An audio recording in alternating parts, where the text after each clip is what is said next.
জয় জগৎবন্ধু সুন্দর, জয় গুরুদেব। এর আগে আমরা ময়ূর সম্বন্ধে, সাপ সম্বন্ধে, পেঁচা সম্বন্ধে জেনেছিলাম। আজকে জগৎময়ী মাতা দুর্গা দেবীর শ্রীচরণে যে সিংহ আছে, যে পশুরাজ রয়েছেন, তার সম্বন্ধে আলোচনা করব। যদি কারোর কোনো প্রশ্ন থাকে অতি অবশ্যই কমেন্টে জানাবেন, আর লাইক করবেন যদি ভালো লেগে থাকে।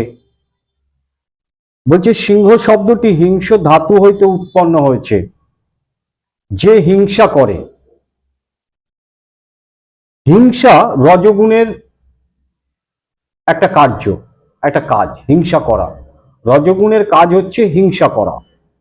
সিংহ রজগুণের প্রতীক। তাহলে সিংহ কিসের প্রতীক? না, রজগুণের প্রতীক।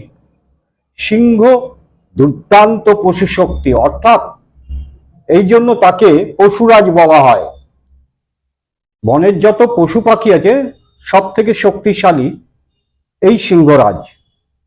আমাদের প্রত্যেকের মধ্যেই, মানব দেহের মধ্যে এই পশু শক্তি আছে। সেটা আমি কি বলছি আপনারা নিশ্চয়ই ভালো করে বুঝতে পারছেন। পশু শক্তি কোনগুলো, তবু আমি হালকা হালকা আপনাদের একটু মনে করিয়ে দিয়ে যাব। মা দুর্গা হচ্ছে সত্য গুণময়ী, অর্থাৎ সত্য গুণের প্রতীক। অসুর হচ্ছে ঘোর তমগুণের মূর্তি। সত্য রজ তম, অর্থাৎ সত্যগুণ মা, রজগুণ সিংহ, আর অসুর হচ্ছে তমগুণ। মায়ের সঙ্গে অসুরের যুদ্ধ, তার মানেটা কি? সত্যগুণের সঙ্গে তমগুণের লড়াই হচ্ছে, আর এই লড়াইতে তারই জয় হবে যে রজগুণকে সাথে নিতে পারবে, অথচ রজগুণকে উপরে উঠতে দেবে না। রজগুণ সত্যগুণের আওতায় থাকবে বটে, কিন্তু তার কবজায় থাকবে। সে যা বলবে তাই রজগুণ মানতে বাধ্য হবে। রজমূর্তি সিংহ আছে মায়ের পক্ষে, সুতরাং জয় তো তার হবেই। তাহলে দুটো শক্তি, সত্যগুণ এবং তমগুণের কাছে, এই দুটো শক্তির কাছে তমগুণ কিছুই না। সে পরাজয় লাভ করবেই এবং করেছেও তাই। অসুর যদি সিংহকে নিতে পারত, তবে সত্যগুণের বিজয় লাভ অর্থাৎ জয়লাভ সম্বন্ধে একটু সংশয় থেকে যেত। পশু শক্তিকে, আমার ভেতরে যে পশু শক্তি আছে সেগুলোকে কিন্তু রাখতে হবে, কিন্তু রাখতে হবে চরণ তলে, অর্থাৎ নিজের কন্ট্রোলে। তাছাড়া পশু শক্তিও মায়ের চরণ তলে আপনাকে দিয়ে ধন্য হয়েছে। এই যে সিংহ মায়ের রজগুণ কি হচ্ছে, মায়ের শ্রীচরণে থেকে সে কিন্তু নিজেকে ধন্য মনে করছে।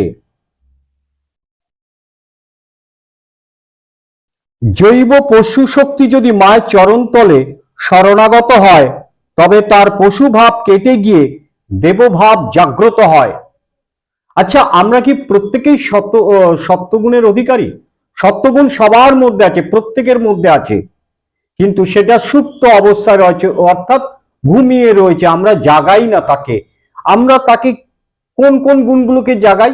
একটা রজগুণকে, আর একটা তমগুণের আধিপত্য মানুষের মধ্যে দেখা যায়, তাই না? লোভ, হিংসা, মারামারি, সমালোচনা, তাই না? একটুতে ভেঙে পড়া, পরাজয় স্বীকার করা, এইগুলো হচ্ছে তামসিক এবং রজগুণের গুণ। খামোকা কাউ সমালোচনা করা, কাউকে মিথ্যা অপবাদ দেওয়া, কাউকে দোষ দেওয়া, পরের উপরে হিংসা করা, তাই না? ঈর্ষান্বিত হওয়া, লোভ লালসায় পরিপূর্ণতা যখনই হচ্ছে, তখনই মনে রাখতে হবে যে এই সত্যগুণ বাদ দিয়ে বাকি দুটো গুণেরই সে অধিকারী এবং আধিপত্য বিস্তার করে বসে আছে।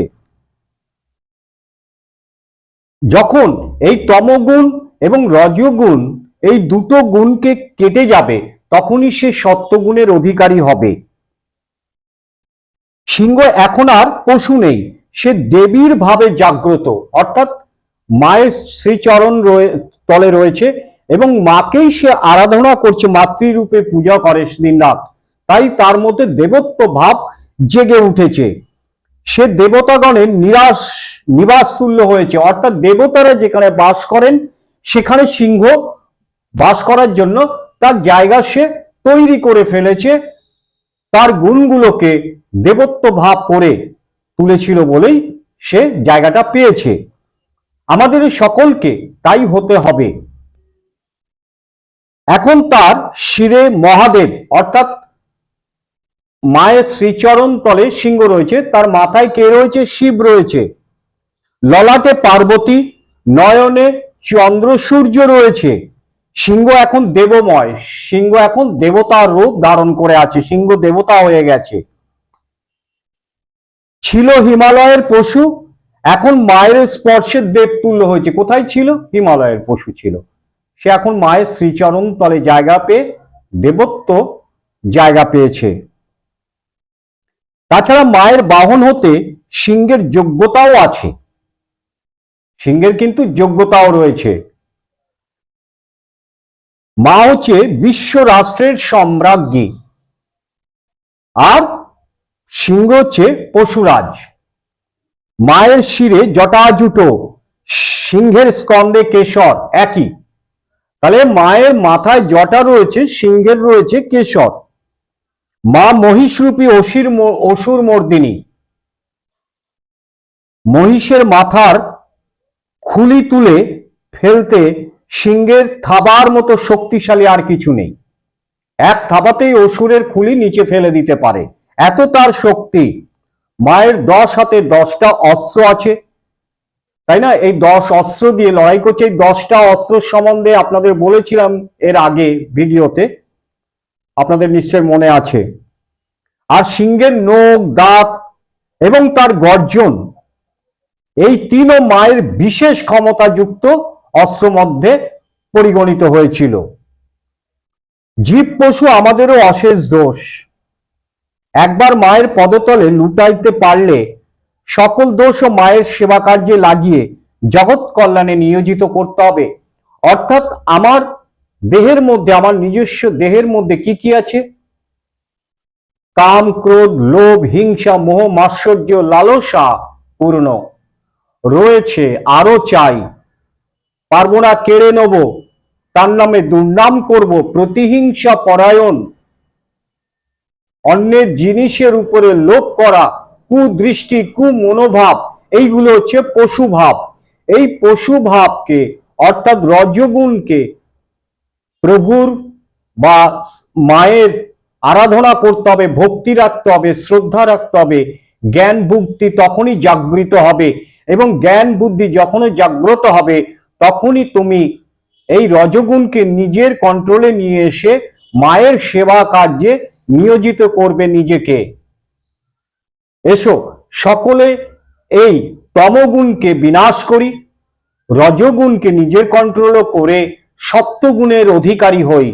জয় জগৎ বন্ধু সুন্দর, জয় গুরুদেব।